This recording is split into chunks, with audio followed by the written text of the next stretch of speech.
Makatutungtong naman na sa 20th Congress ang bagong henerasyon o BH Party List matapos aprubahan ng Commission on Elections ang kanilang proklamasyon. Naudlot kamakailan ang kanilang proklamasyon dahil sa disqualification case nito kaugnay sa mga kontrobersiya ng ilang nominees. Narito po ang aking report.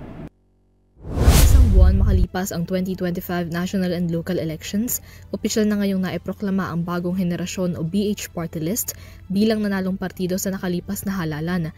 Itong Huwebes, formal nang iginawad sa BH Party List ang proclamation, partikular na para kay Roberto Gerard Nazal Jr. bilang kinatawan ng partido sa Kongreso.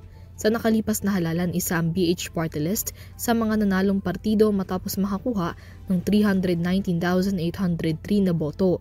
Sa kabila nito, hindi kaagad na iproklama ang pagkapanalo ng partido dahil sa nakabimbing disqualification petition laban sa partido at mga nominees nito. Matatandaan na naon nang ibinasura ng Commission on Elections ang disqualification petition na inihain ni Russell Stanley Geronimo laban sa BH Party List kay Bernadette Herrera, kay Nazal at kay Maria Editra Tan Alcantara noong May 22 dahil sa procedural defect. Ngunit nagsumite ng motion for reconsideration si Geronimo na ngayon muling ibinasura ng COMELEC NBank dahil naman sa lack of merit. Sa inilabas na Certificate of Finality and Entry Judgment ng COMELEC NBank, pinal na ang desisyon maliban na lamang kung mag-i-issue ng Temporary Restraining Order o TRO ang Korte Suprema. Dahil walang naging apela, opisyal nang naiproklama ang pagkapanalo ng nasabing partido. Sa isang opisyal na pahayag, pinasalamatan ng BH Party List ng COMELEC para sa naging desisyon maging sa kanilang mga taga-suporta na siyang sentro ng kanilang laban.